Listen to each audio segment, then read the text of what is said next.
Kitty Hawk, Carolina del Norte. Hace 100 años, en una apartada playa de Carolina del Norte, tuvo lugar un hecho que cambiaría el curso de la historia.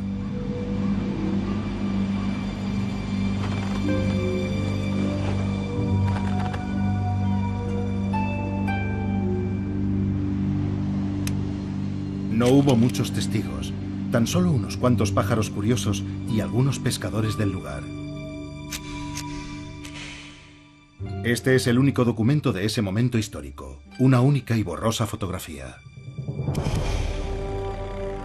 Fue aquí donde un joven fabricante de bicicletas hizo realidad un sueño largamente perseguido: volar. Solo permanecería en el aire 12 segundos, recorriendo 40 metros, pero fue el primer vuelo impulsado del ser humano. Naturalmente, el primer vuelo en el mundo tuvo lugar muchísimo tiempo antes, aproximadamente 300 millones de años antes de que el hombre conquistara el cielo. El primer vuelo. Aquellos 12 segundos en Kitty Hawk presenciaron el amanecer de una nueva era para la humanidad. Pero el vuelo había evolucionado de forma independiente en la naturaleza 4 veces. Insectos, pterosaurios, murciélagos y aves. Una de las grandes historias del éxito de la naturaleza.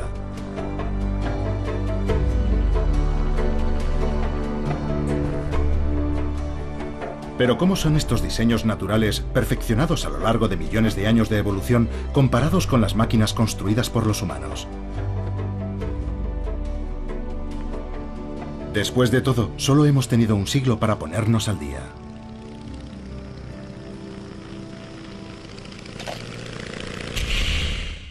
Animados por su éxito, los hermanos Wright volvieron a su hogar en Ohio, decididos a desarrollar y perfeccionar sus máquinas voladoras. Huffman Prairie, Ohio. 2 años después, habían perfeccionado el modelo Wright A, capaz de volar durante casi 1 hora.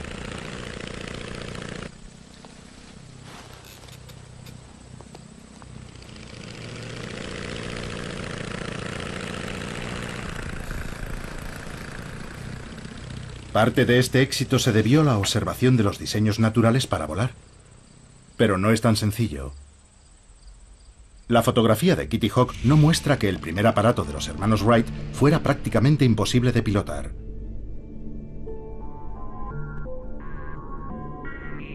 Era tan inestable que se necesitaban unos reflejos luminosos para mantenerlo en el aire. Con un esfuerzo sobrehumano, Orville logró mantener el aparato 12 segundos en el aire.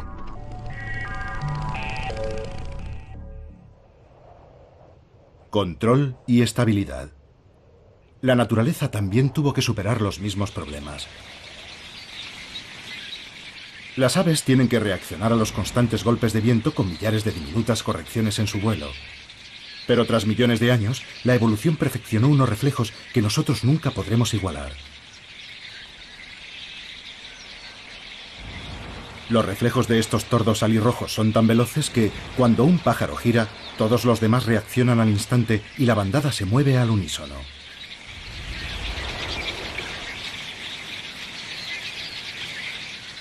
Durante el invierno en Carolina del Norte, los hermanos Wright estaban rodeados por bandadas similares, en algunos casos por decenas de millones de pájaros.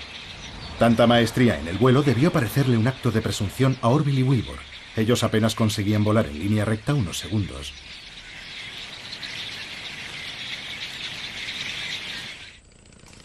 Pero los avances fueron tan rápidos que solo 2 años después, los hermanos Wright ya tenían la primera aeronave funcional. Fue entonces cuando la aviación realmente despegó. Wilbur murió en 1912, pero Orville vivió para ver volar el primer avión a reacción. Y justo 66 años después del vuelo en Kitty Hawk, el hombre caminaba sobre la luna. Pero levantar el vuelo no fue fácil. La mayoría de los primeros diseños estaban basados más en la esperanza que en la ciencia.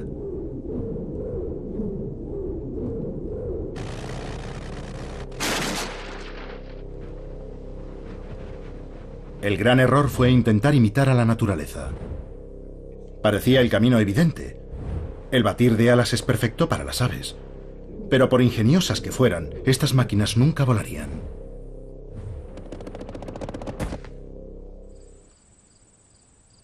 Unos pocos pioneros siguieron un enfoque completamente diferente, preparando el terreno para los hermanos Wright. Mucho tiempo antes de que Orville y Wilbur soñaran incluso con volar, el ingeniero alemán Otto Lilienthal estaba convencido de que el secreto del vuelo estaba en aprender primero a planear. Aunque él no lo sabía, Lilienthal seguía el mismo camino que había seguido la naturaleza millones de años atrás.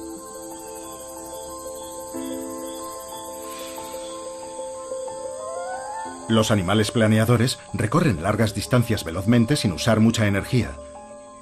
Una buena forma de moverse, sobre todo en las alturas de los bosques tropicales. Funciona incluso para los animales más inverosímiles, como las ranas y los lagartos.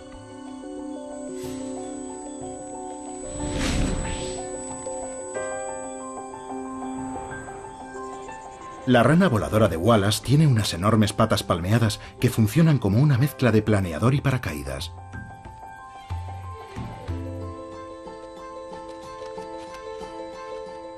Y el gecko volador tiene una sofisticada membrana que recorre los flancos dorsales hasta la cola y que se abre en el aire como las alas de un planeador.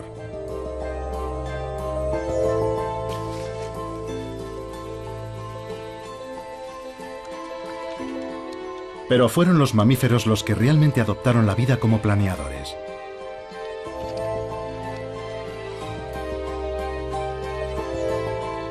En Australia, diferentes tipos de marsupiales, incluido este petauro del azúcar, planean sobre el bosque en mitad de la noche. Como todos los mamíferos planeadores, posee una membrana entre las patas delanteras y traseras.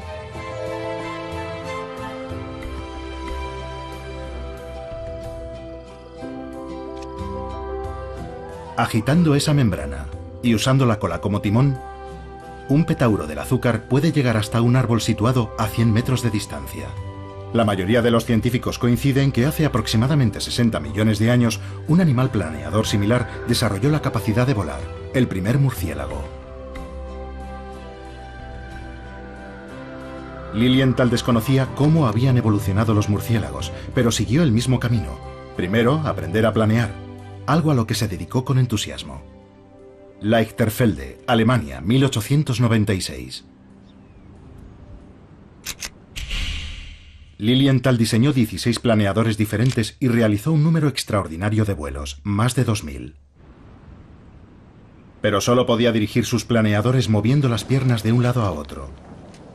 Más tarde escribiría: mientras hacía esos experimentos, el viento me sacudía con violencia y me veía obligado a realizar una auténtica danza en el aire para mantener el equilibrio, aunque siempre podía hacer un aterrizaje seguro. Lamentablemente, el sistema de control falló en una ocasión con efectos desastrosos. Su muerte enseñó a los hermanos Wright una valiosa lección. Wilbur comprendió que Lilienthal había muerto por no poder controlar suficientemente su planeador. El sistema de control es tan importante como las alas para conquistar el aire. Pero una vez más, la naturaleza también tuvo que resolver esos problemas.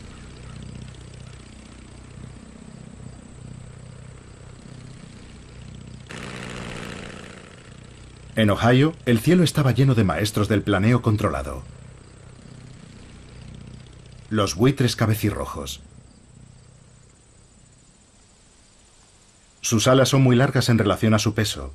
Es como si estuvieran a merced de cada ráfaga de aire. Pero su control es absoluto. Y Wilbur intentó comprender cómo lo hacían. Se me ocurrió la idea de que posiblemente el pájaro ajuste las puntas de las alas de forma que una adopta un ángulo positivo y la otra un ángulo negativo, convirtiéndose así en un molino viviente. Cuando su cuerpo ha girado todo lo que desea, invierte el proceso.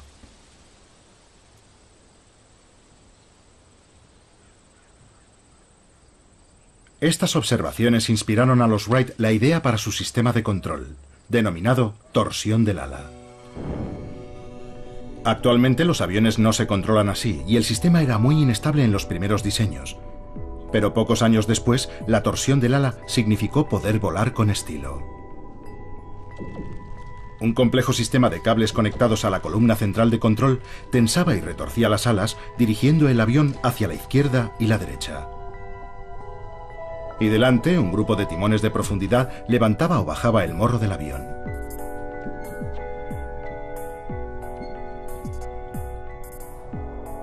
El nuevo diseño funcionó tan bien que los hermanos lo enviaron a Francia, donde hicieron su primera exhibición aérea.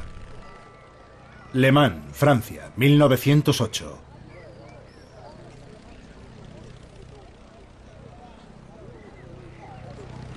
Los hermanos Wright por fin revelaban sus secretos al mundo. Y un grupo de aviadores novatos contemplaban asombrados la exhibición. Entre ellos, fácilmente reconocible por su espectacular mostacho, estaba Louis Blériot, el carismático aviador. Blériot había construido y estrellado varios aviones propios, por lo que estaba extremadamente interesado en saber cómo los Wright podían volar tanto tiempo y aterrizar de una pieza. Blériot comprendió que la respuesta era la torsión de las alas. Pero ni Blériot ni los hermanos Wright sabían que estaban rodeados por los mayores expertos en torsión alar. Los insectos, más incluso que los pájaros, usan sofisticadas formas de torsión para dirigir su vuelo. Pero a diferencia de las aves, los insectos no tienen músculos o tendones en las alas. En su lugar, una compleja red de fuertes venas controladas por los músculos situados en la base les permite retorcer las alas, un diseño similar al del aparato de los hermanos Wright. Los hermanos Wright habían construido, sin saberlo, un gigantesco insecto volador.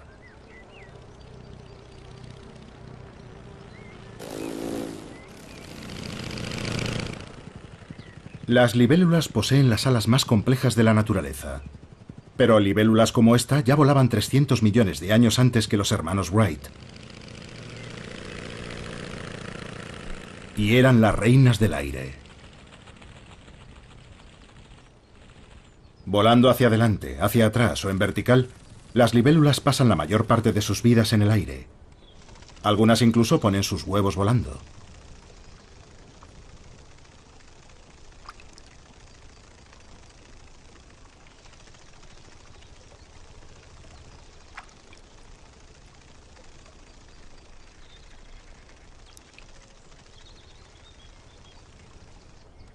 Para controlar su vuelo con tanta precisión, las libélulas tienen unas alas que son una maravilla de la microingeniería. Su complejidad es tal que los científicos aún no entienden del todo cómo funcionan.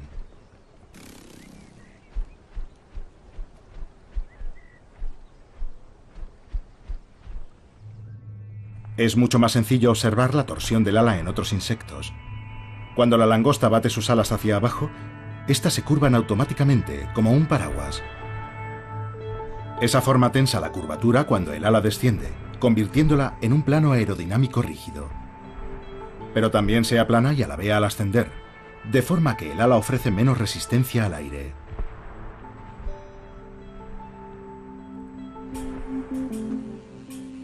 El mundo en miniatura de los insectos voladores está lleno de revelaciones. Hasta hace pocos años, los científicos no tenían ni idea de cómo volaba un insecto. Si la ampliamos a la escala de un avión, el ala del insecto no funcionaría. Pero en su pequeño mundo es tan eficiente que en ocasiones cada movimiento de las alas crea 2 o 3 veces la fuerza de sustentación equivalente a la del ala de un avión. Y eso es porque a pequeña escala el aire actúa de una forma muy diferente cuando pasa por el ala del insecto. El vuelo crea patrones de turbulencias de aire, los vórtices. Cuando el insecto mueve sus alas hacia abajo, se forma un vórtice en la parte superior de su perfil alar, generando la mayor parte de la fuerza de sustentación.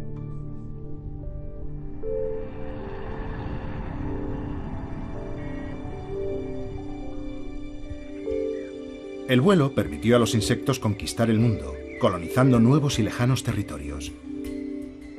Cada año, mariposas como la vanesa de los cardos, la Colia croceus y la colia amarilla migran al norte de Europa, algunas desde lugares tan distantes como el norte de África. Otras terminarán encontrándose con el mar. Pero para un insecto que puede volar, ni siquiera el Canal de la Mancha es un obstáculo. ¿Puede el vuelo hacer lo mismo por los aviadores humanos? Calais, Francia, 1909.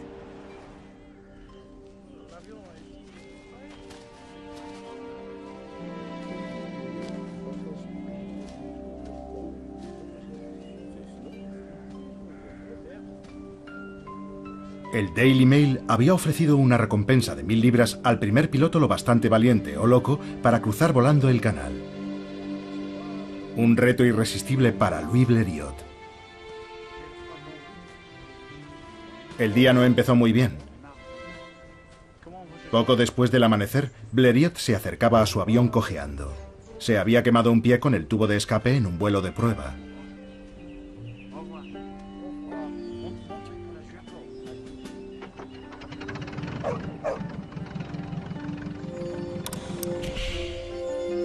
Y el día iba a empeorar. Un perro del lugar, nervioso por tanto ajetreo y ruidos extraños, tuvo un desagradable incidente con la hélice de Blériot.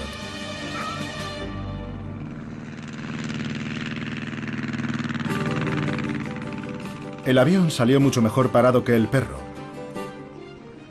Pero la multitud que había acudido para ver despegar a Blériot estaba comprensiblemente inquieta.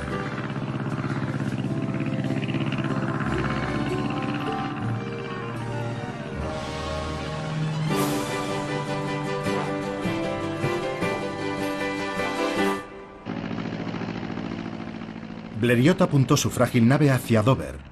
Había calculado que el vuelo duraría algo más de media hora, pero llevaba en el aire más de 50 minutos, por lo que no tenía mucho margen para errar.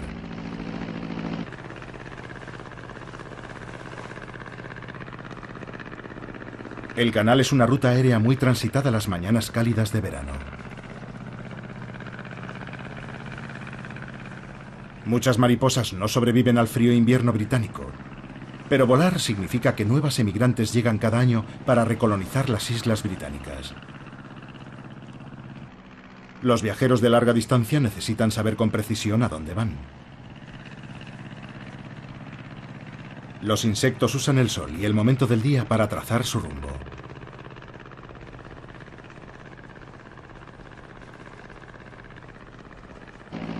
Pero Blériot no tenía ni idea de dónde estaba.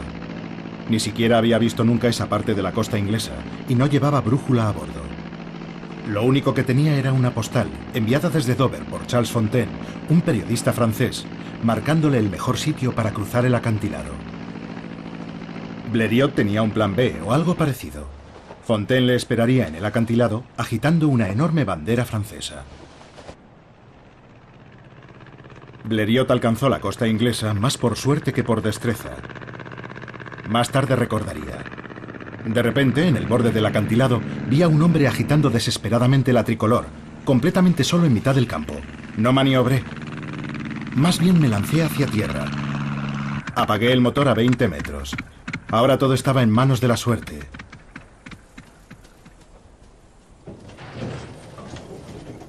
El tren de aterrizaje no aguantó muy bien, pero ¿eso qué importaba? Había cruzado el canal.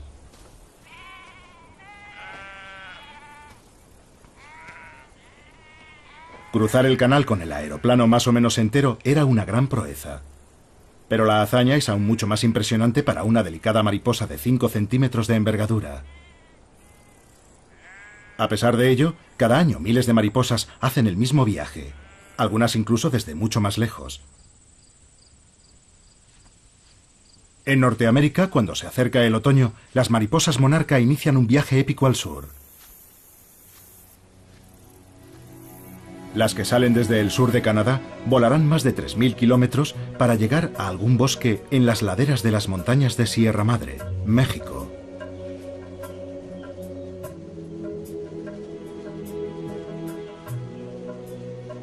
No solo es una hazaña de resistencia de larga distancia. es un auténtico milagro de la navegación, ya que aquí, en este bosque, se reúnen mariposas llegadas desde toda Norteamérica. Un testimonio del poder del vuelo.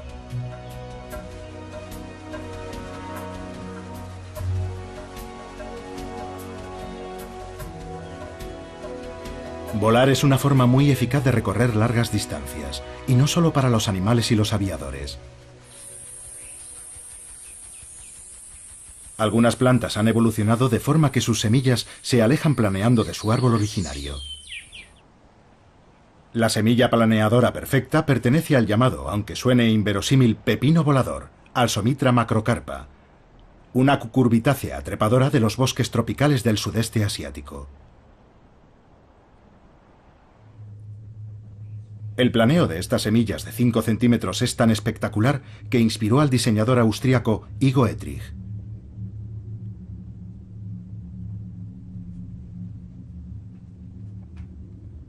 Primero, Etrich construyó una serie de planeadores inspirados en el diseño de la semilla.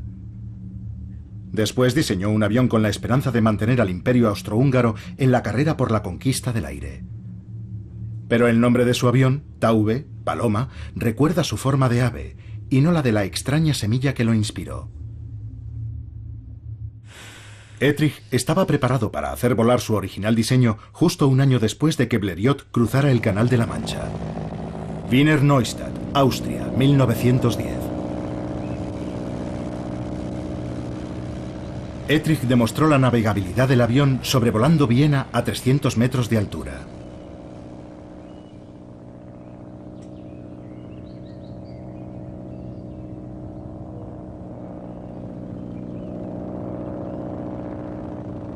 El diseño de Etrich funcionó tan bien que una compañía alemana inició su producción.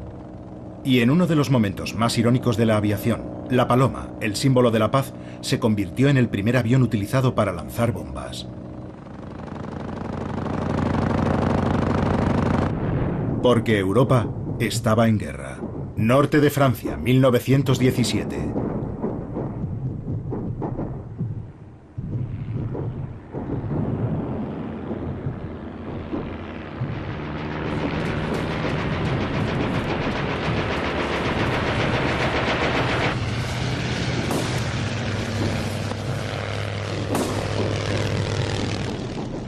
La Primera Guerra Mundial dio un nuevo y urgente giro a la aviación. Las naciones beligerantes necesitaban diferentes tipos de aviones para diferentes tareas.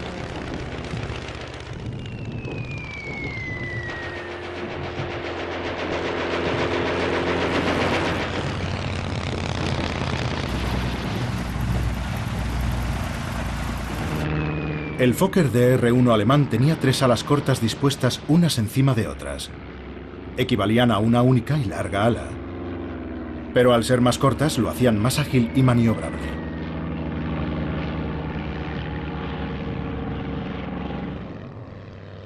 El caza Bristol, su rival, era un biplano más grande con 2 alas más largas. El Bristol no era tan ágil,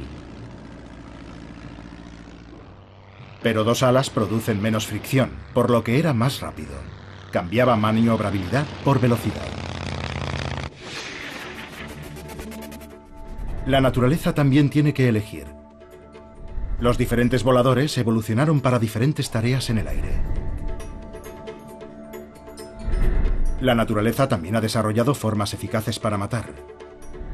El halcón peregrino está diseñado para la velocidad. Sus largas y finas alas reducen la fricción, haciendo del peregrino un ave veloz y letal en el aire.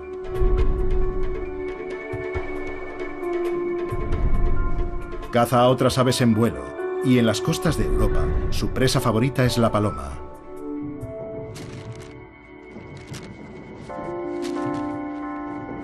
Esa es la razón por la que se disparaba a los halcones peregrinos durante la Primera Guerra Mundial. Tenían la mala costumbre de comerse a los vitales mensajeros.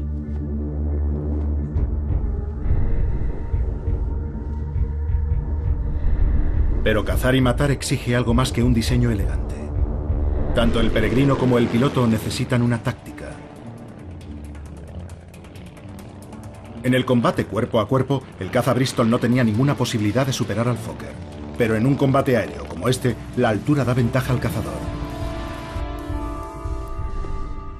Incluso desde lo más alto, la penetrante vista del halcón puede seguir a centenares de metros a una paloma.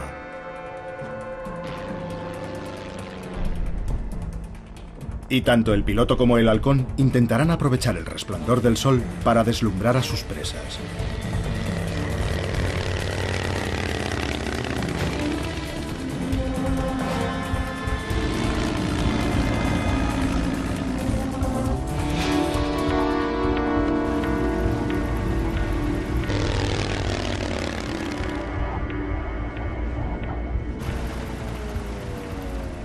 Cuando se lanzan en picado, tanto el pájaro como el avión alcanzan la máxima velocidad, aproximadamente 250 km por hora.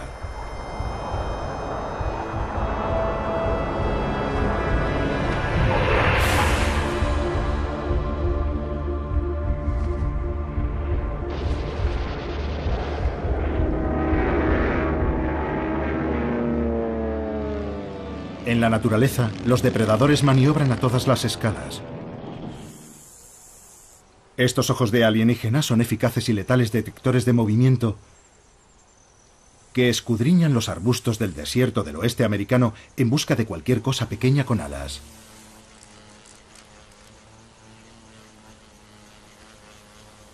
Son los ojos de la mosca predadora, los cuatreros del mundo de los insectos. Mientras busca el mejor lugar para tender una emboscada a los incautos viajeros, exhibe su habilidad en el aire, volando hacia adelante, hacia atrás, de lado y haciendo aterrizajes de precisión.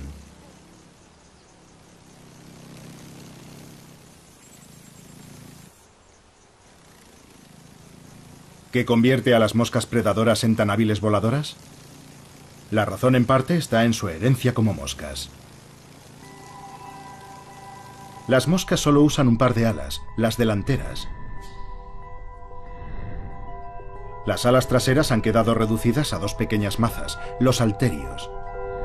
Cuando estos insectos revolotean y giran, los pesados halterios ven alterado su patrón de movimiento. Unos diminutos sensores en la base del tallo detectan los cambios y envían la información al cerebro de la mosca, el equivalente de los giroscopios de los modernos aviones.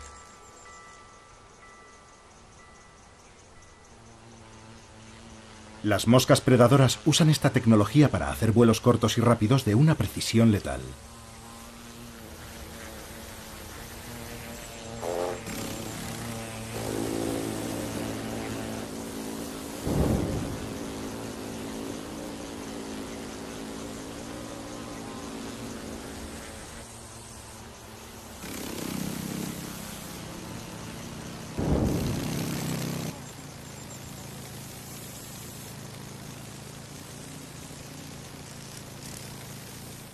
Después, una vez en tierra, dejan a su presa seca succionando con sus mandíbulas en forma de agujas.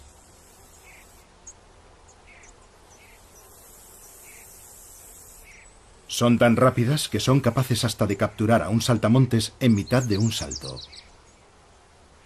Pero algunos insectos son demasiado grandes y duros, incluso para las moscas ladronas. En primavera, el viaje de regreso lleva a las mariposas monarca directamente hasta el territorio de la mosca predadora.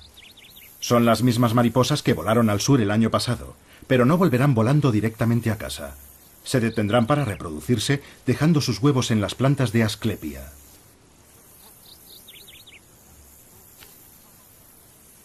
Cuando sus huevos se conviertan en mariposas adultas, éstas proseguirán su viaje al norte, deteniéndose tan solo para reproducirse de nuevo. A mediados de verano, algunas de esas mariposas llegarán al sur de Canadá, las tataranietas de aquellas que salieron de México. Algunas llegarán tan lejos como Terranova, en la costa noreste. Un viaje espectacular para una criatura tan pequeña.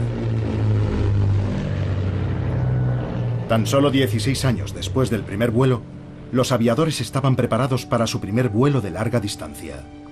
San Juan de Terranova, Canadá, 1919.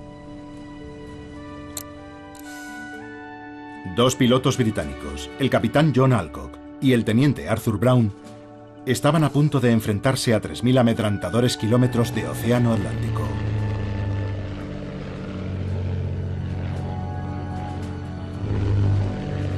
Tuvieron problemas casi desde el despegue. Una montaña de nubes se extendía delante de ellos, amenazando con ocultar el horizonte y el sol. No había vuelta atrás. Tenían que seguir adelante, directos hacia la amenazante tormenta atlántica que zarandeaba el Vickers Vimy, un avión grande y pesado. Y sin rastro del sol, no tenían ni idea de a dónde iban, ni en qué dirección avanzaban.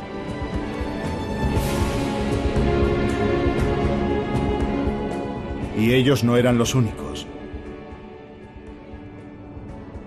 Todos los años, las tormentas sorprenden y arrastran sobre el océano a algunas mariposas monarca.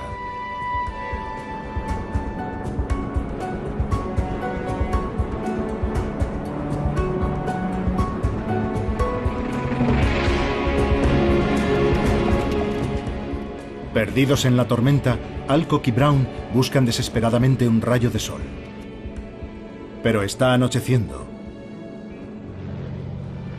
Poco después de la medianoche, logran al fin atravesar las nubes y se orientan con la luna para poner rumbo al este, a Irlanda.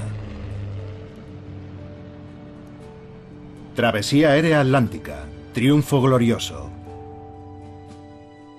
Tras 16 horas de pesadilla de aterradoras tormentas atlánticas, Alcock resumió el éxito con la habitual flema británica diciendo: «Ayer estaba en América, y soy el primer hombre en Europa que puede decir eso».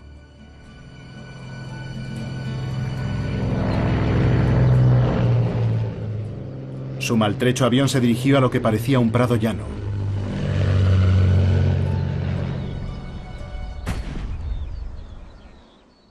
Pero descubrieron demasiado tarde que era una ciénaga irlandesa. Un final indigno para un viaje espectacular. Pero aún más espectacular es que las mariposas monarca sobrevivan a las tormentas y logren cruzar el océano Atlántico. Centenares de estas pequeñas y fuertes mariposas llegan algunos años al noroeste de Europa. Pero es una proeza inútil. Sin Asclepias, las mariposas monarca no tienen dónde depositar sus huevos.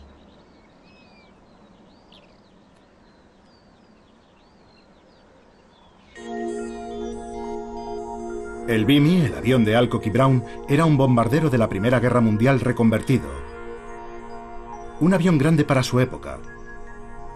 Pero en 1921 un diseñador había soñado con algo mucho más grande. Un conde italiano, Gianni Caproni, construyó el primer jumbo del mundo. Un monstruo de 9 alas con una envergadura de 30 metros. Un hidroavión diseñado para cruzar el Atlántico Norte con más comodidad que el bombardero reconvertido de Alcock y Brown. Lago Mayor, Italia, 1921. El torpe Caproni CA-60 tan solo llegó a realizar vuelos de prueba. Incluso alzó el vuelo, brevemente. Pero esa fue la primera y la última vez que voló. Se había adelantado demasiado a su tiempo. Pero el tamaño no es un verdadero problema para los aviones. Actualmente hay aviones mucho más grandes volando en los cielos. El tamaño es más complejo para la naturaleza.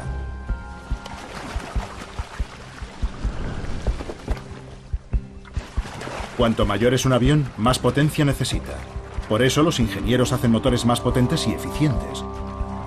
Pero ¿qué hace la naturaleza que solo dispone de un tipo de motor, el músculo?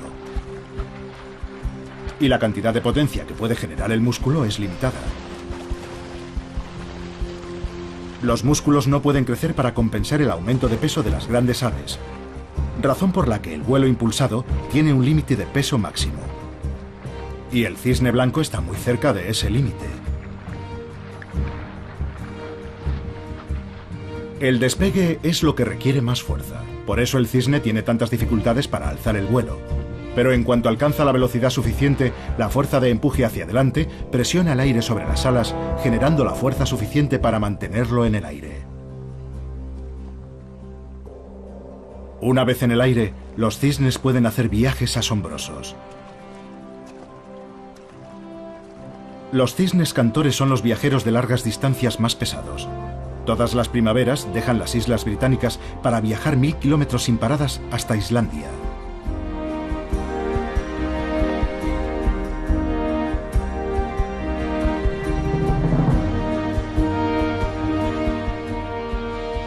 Estos cisnes alcanzan velocidades de 90 kilómetros por hora, lo que significa que el viaje solo les llevará 12 horas.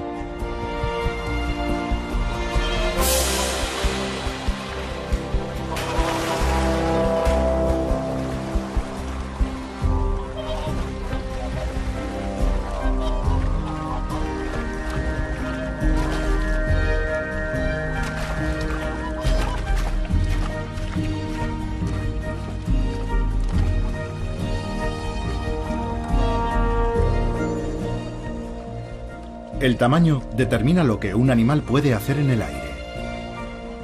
En el otro extremo de la escala, los pájaros más pequeños tienen potencia de sobra. Pueden hacer cosas que un cisne nunca soñaría, por ejemplo, el vuelo estático. El vuelo estático es costoso, exige mucha energía. Solo los pájaros tan pequeños como los colibríes pueden detenerse en el aire sin restricción de tiempo. Sus alas son más rígidas que las de otros pájaros, pero rotan en la base, girando en el movimiento hacia atrás y generando así fuerza de sustentación en ambas direcciones, de forma que pueden mantenerse estáticos y, si quieren, volar hacia atrás.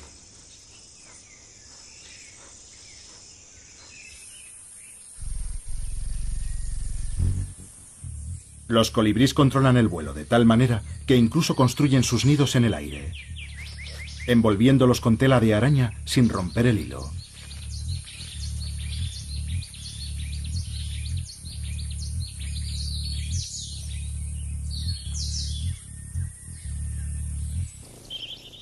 Parece un colibrí, pero es un insecto. Tiene el mismo tamaño y su vuelo estático es tan bueno como el de algunos colibríes. Es una esfinge colibrí. Si reducimos la velocidad 80 veces, veremos que este insecto usa la misma técnica que el colibrí. Rotar las alas para generar la fuerza de sustentación necesaria, moviendo las alas hacia adelante y hacia atrás.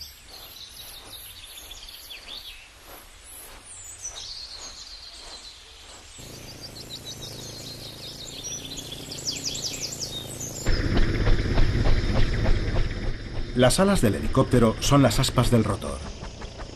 Su movimiento constante le proporciona una fuerza de sustentación constante, incluso cuando el helicóptero no avanza.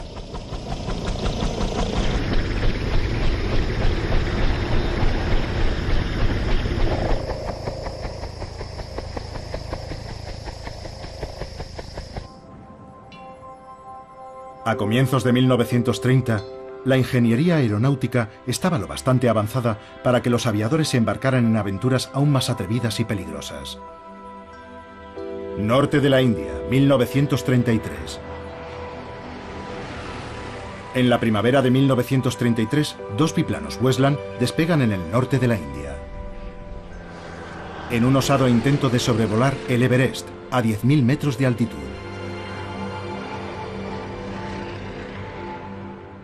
Esa es la altura de crucero de los aviones de pasajeros actuales, pero estos aviones, construidos de madera y lona, tenían carlingas abiertas. Los pilotos, Lord Clydesdale y el teniente de la Fuerza Aérea McIntyre, y los fotógrafos, el coronel Blacker y S.R. Bonnet, solo estaban protegidos por trajes térmicos y oxígeno puro para el momento del ascenso final.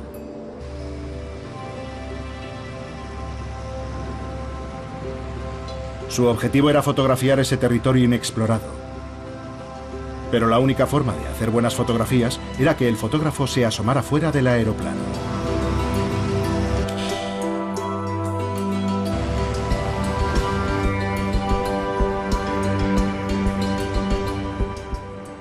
Aún así, en el gélido aire sobre las montañas más altas del mundo hay aves. El ánsar indio pasa el invierno en el norte de la India y anida en la meseta tibetana. Y el único camino entre esos dos mundos es sobrevolar el Himalaya.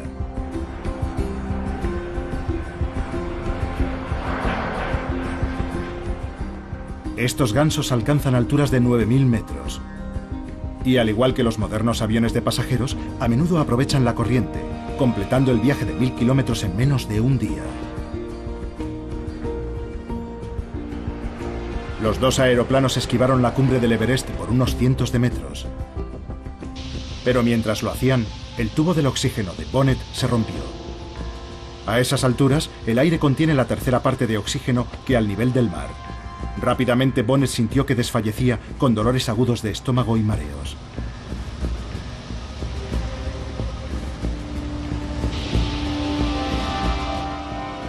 Afortunadamente se dio cuenta del problema a tiempo, encontró la fuga y la reparó con un trapo viejo. Pero ¿cómo puede ser que mientras el hombre apenas puede sobrevivir a esta altura sin ayuda, estos gansos vuelen sin ningún esfuerzo a través del tenue aire? Todas las aves tienen una serie de sacos aéreos conectados a los pulmones, de forma que tanto al inspirar como al expirar, el aire es impulsado a través de los pulmones en una sola dirección. Es un sistema mucho más eficiente que nuestra respiración. Los gansos pueden conseguir fácilmente el oxígeno necesario para impulsar su vuelo, incluso a una altura récord como esta.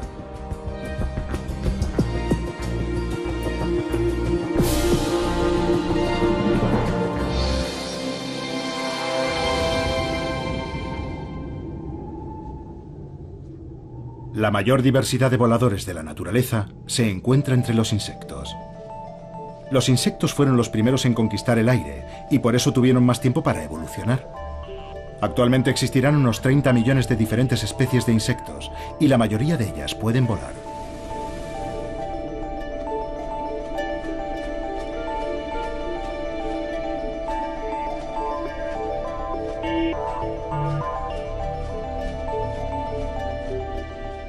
Hasta hace 60 millones de años, cuando aparecieron los murciélagos, los insectos tenían los cielos nocturnos para ellos solos.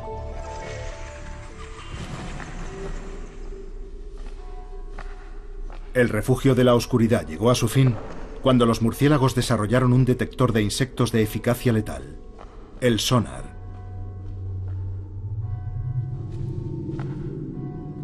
Y una vez más, la aviación imita a la naturaleza. Sur de Inglaterra, 1940. Solo 20 años después del final de la Primera Guerra Mundial, Europa vuelve a estar en guerra. Pero esta vez, una nueva invención va a cambiar la guerra aérea: el radar. En 1940, cuando comenzó la batalla de Inglaterra, una red de estaciones de radar se extendió por todo el sur de Inglaterra. Su misión era detectar a los aviones alemanes que cruzaran el canal y transmitir sus posiciones a los escuadrones británicos de cazas. Los primeros radares diseñados eran grandes, burdos y no muy potentes. Pero en los cielos estrellados de los bosques de esa Europa destrozada por la guerra, un sistema de detección mucho más sofisticado llevaba funcionando millones de años. Los murciélagos, por supuesto, usan sonidos, no ondas de radio. Los murciélagos orejudos dorados son voladores lentos pero ágiles que cazan insectos posados en el follaje. Para ello usan silenciosos chillidos de baja frecuencia que no alertan a sus presas. Los insectos solo tienen que moverse 1 milímetro o menos para que el sonar del murciélago los detecte.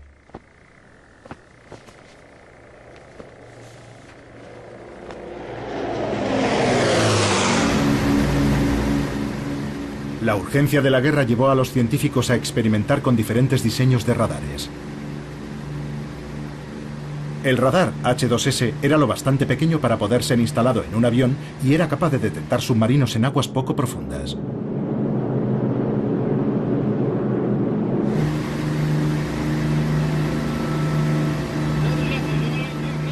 El radar H2S ayudó a hundir más de 250 submarinos solo en la batalla del Atlántico.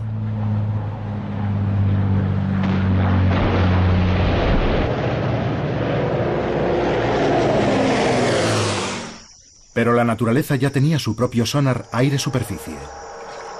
En las selvas de Centroamérica, el murciélago pescador localiza a sus presas mediante las ondas en la superficie de las charcas.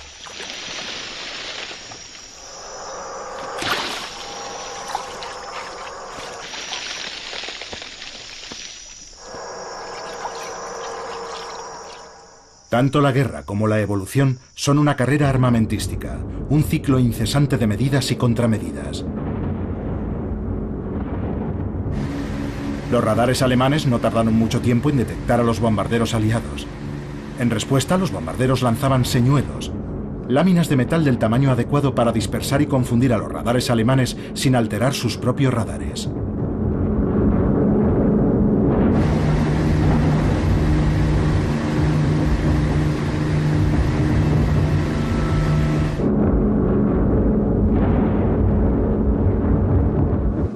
Esta carrera armamentística no es algo nuevo para la naturaleza. Los insectos no se quedaron sentados esperando a ser devorados por los murciélagos. Algunos evolucionaron sus propias contramedidas. La mariposa tigre escarlata posee un veneno que hace que su sabor sea horrible. Durante el día, sus brillantes colores disuaden a los depredadores, pero los colores no sirven en la oscuridad, ni ante el sonar del murciélago. Por eso, en cuanto oye el chillido ultrasónico del murciélago, la mariposa tigre responde con otro chillido, advirtiendo al murciélago de su pésimo sabor. Incluso interfiere con el sonar del murciélago.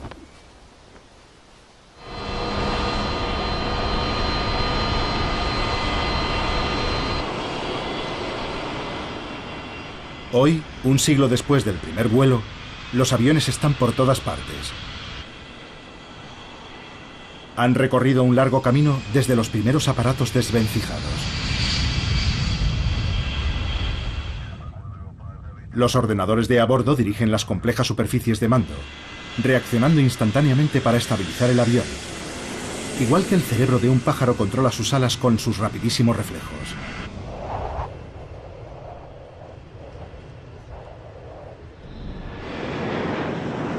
¿Ha llegado por fin la aviación a la altura de la naturaleza? Aún no. Incluso una paloma común posee un diseño de alas con el que los ingenieros solo pueden soñar. Sus alas cambian de forma a medida que las plumas se superponen entre sí, abriéndose para alzar el vuelo y plegándose para el vuelo rápido.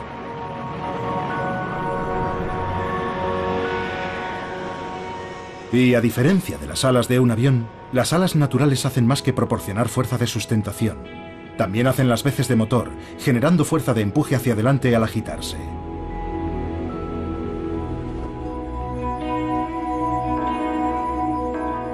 Los voladores naturales son mucho más sofisticados que cualquier cosa que haya diseñado el hombre. Pero el vuelo humano ha superado a la naturaleza en algunos aspectos. Podemos llegar más alto, más rápido y más lejos. Tan solo 6 décadas después de que los hermanos Wright sobrevolaran un campo de Ohio en su frágil aeroplano, despegaron los primeros pasajeros supersónicos. Y luego, pocos meses después, el hombre viajaba a la Luna.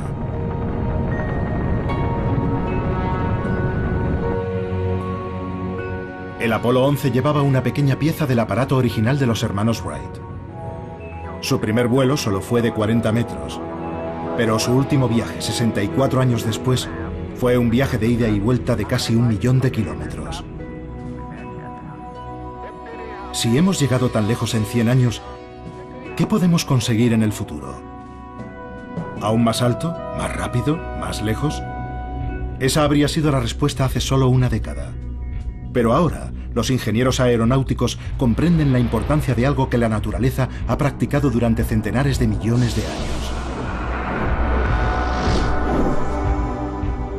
El vuelo evolucionó más de una vez en la naturaleza por su eficiencia energética. Y eso es algo que no puede decirse de aviones como el Concorde. Un siglo después del tambaleante vuelo de los hermanos Wright en la playa de Kitty Hawk, el Concorde se retiraba. Ahora los ingenieros trabajan para hacer aviones con una mayor eficiencia energética. Y en eso aún no han podido superar a la naturaleza.